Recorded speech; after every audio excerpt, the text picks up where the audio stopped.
Bisa Story.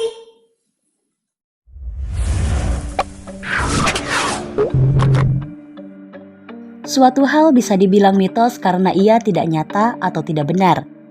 Mitos adalah kisah yang diceritakan oleh orang-orang kuno yang ingin menjelaskan suatu fenomena atau menakut-nakuti seseorang agar berperilaku baik. Dan biasanya, kisah-kisah tersebut akan diwarisi secara turun-temurun. Tetapi, bagaimana pendapatmu jika beberapa makhluk mitologi tersebut mungkin didasarkan pada kenyataan? Nah, apa saja ya mereka? Yang pertama ada Thunderbird. Thunderbird adalah legenda penduduk asli Amerika tentang seekor burung yang sangat besar yang bisa membawa anak paus di cakarnya. Di Eropa, mitos burung ini dianggap naga bersayap. Faktanya, JunoEmpire.com mengungkapkan bahwa ada beberapa orang yang pernah melihat seekor burung dengan lebar sayap hingga 20 kaki di langit Alaska. Yang kira-kira 2,5 kali lebar sayap elang botak dan setidaknya 8 kaki lebih panjang dari lebar sayap elang laut. Dan saat ini diyakini memiliki lebar sayap terbesar dari semua burung yang hidup. Dilansir BBC, beberapa ahli biologi mengatakan bahwa kemungkinan penampakan burung itu adalah elang laut Steller yang lebih besar dan lebih berat daripada elang botak. Elang laut Steller kebanyakan berada di Rusia dan Jepang, meskipun mungkin saja burung ini bisa didapati di luar jangkauan tersebut. Nah, mungkin burung inilah yang digadang-gadang sebagai legenda burung Thunder berabad-abad yang lalu. Kraken. Kraken muncul dalam film Pirates of the Caribbean. Makhluk laut besar itu meneror pelaut dan Kapten Jack Sparrow selama berabad-abad. Makhluk mitologi ini sering dikatakan memiliki tentakel panjang yang mampu menarik dan menenggelamkan kapal. Para ilmuwan saat ini cukup yakin bahwa legenda tersebut didasarkan pada gurita raksasa yang memang ada di dunia nyata. Meskipun tidak semengerikan yang digambarkan film atau legenda. Menurut BBC, gurita raksasa nyata ini dapat tumbuh hingga sepanjang 50 kaki. Dan itu cukup besar loh. Setidaknya satu ahli paleontologi percaya bahwa dia menemukan bukti gurita Trias yang panjangnya mencapai 100 kaki. Selanjutnya ada Hobbit. Kita mengenal Hobbit dari film The Lord of the Rings. Tetapi kenyataannya, ras manusia proto yang bertubuh kecil ini sungguh ada di bumi antara 190.000 dan 50.000 tahun yang lalu. Pada tahun 2003, Life Science mengatakan bahwa para arkeolog menemukan sisa-sisa kerangka dari perempuan dewasa setinggi 3 kaki di sebuah gua di pulau Indonesia. Ada yang tahu di mana? Pada awalnya ada spekulasi yang mengatakan bahwa kerangka itu adalah orang dengan mikrosefalika, yaitu suatu kondisi medis yang menyebabkan tubuhnya pendek. Namun, perbandingan tengkorak dengan mikrosefalika modern menunjukkan bahwa tengkorak itu berasal dari individu yang khas. Sejak saat itu, para ilmuwan menemukan lebih banyak kerangka Hobbit, yang dikenal dengan nama ilmiah Homo floresiensis. Tidak ada yang tahu pasti mengapa Hobbit punah. Direwolf. Menurut Forbes, direwolf didasarkan pada binatang yang asli dan sudah punah, yang pernah hidup bukan di Westeros, tetapi di Amerika Utara.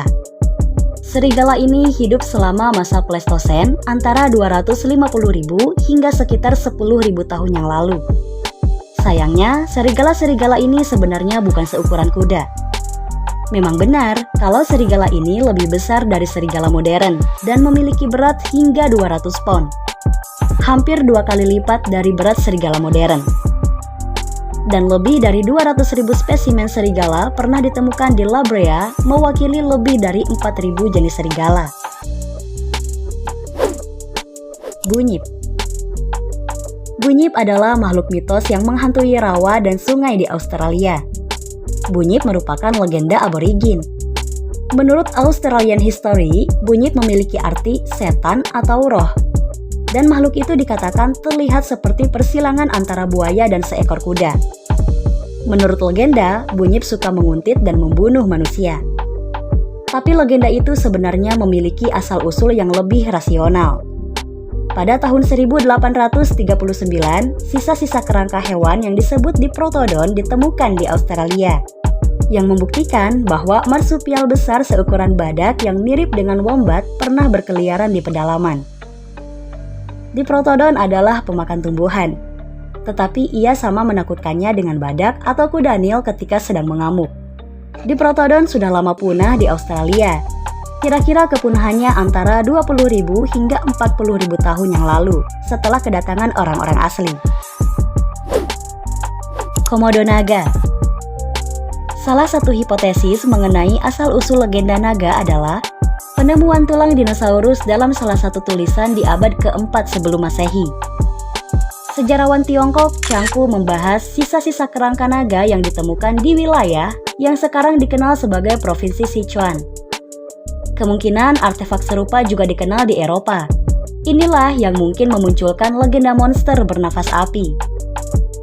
Ada kemungkinan juga kalau orang-orang abad pertengahan mungkin bertemu naga di Indonesia, yakni komodo. Menurut Smithsonian, komodo dapat memiliki berat lebih dari 150 pon dan panjangnya bisa melebihi 10 kaki. Ternyata, naga di abad pertengahan tidak terlalu besar. Lukisan terkenal Raphael menggambarkan seekor binatang buas yang tidak lebih besar dari seekor singa, tapi justru mirip komodo dalam kehidupan nyata. Chupacabra. Menurut Life Science, Chupacabra adalah mitos baru yang berasal dari Puerto Rico. Chupacabra adalah makhluk vampir yang pertama kali terlihat di dekat pergantian abad ini. Chupacabra memiliki arti pengisap kambing, tetapi ia juga diketahui mengisap darah anjing, kucing, ayam, kelinci, dan hewan peliharaan lainnya. Ia mampu melompat dengan jarak yang cukup jauh dan memiliki mata merah. Penampakan terbaru menggambarkan mereka memiliki taring dengan kulit tebal tidak berbulu seperti gajah. Dan tidak seperti makhluk kripto lainnya, mayat Chupacabra pun sudah ditemukan. Banyak orang yang telah membunuh atau menemukan mayat binatang yang diyakini sebagai Chupacabra. Chupacabra nyatanya hanya seekor anjing hutan yang tidak berbulu. Selanjutnya ada Basilis. Menurut mitologi.net, Basilis lahir ketika ayam jantan duduk di atas telur ular. Telur ular itulah yang katanya menciptakan makhluk mitos berkepala ayam, memiliki sayap dan kaki ayam, dengan tubuh seperti ular. Basilis mampu mengeluarkan api dari mulutnya dan melumpuhkan musuhnya hanya dengan tatapannya saja. Ia bergerak menggunakan bagian depan tubuhnya yang tegak, hidup di tempat yang kering atau berpasir, dan hanya musang yang dapat membunuhnya. Itu bukti yang cukup jelas bahwa Basilis didasarkan pada ular kobra Mesir yang juga dapat menahan bagian depan tubuhnya, meludahkan racun dan menatap sinis pada korbannya sesaat sebelum menyerang. Terlebih lagi, satu-satunya musuh kobra adalah luwak, yang sangat mirip dengan musang. Lalu ada manusia serigala. Manusia serigala sudah mewarnai imajinasi kita selama berabad-abad. Tapi ada penjelasan yang sangat logis untuk legenda tersebut loh. Di peradaban kuno tidak ada vaksinasi, dan rabies tidak saja terjadi pada hewan liar, tetapi juga pada anjing peliharaan. Oleh sebab itu, seseorang yang tergigit anjing rabies akan menderita dan menunjukkan gejala-gejala aneh. Ya, jadi begitulah legenda manusia serigala terlahir. Yang terakhir ada manusia raksasa. Hampir di setiap kebudayaan pasti memiliki versi makhluk mitos raksasa. Salah satunya Fionn Malcolm Hale yang merupakan seorang raksasa di Irlandia yang katanya pernah membangun dan kemudian menghancurkan Giant Causeway di Irlandia Utara. Tapi manusia raksasa bukan hanya sekedar legenda loh.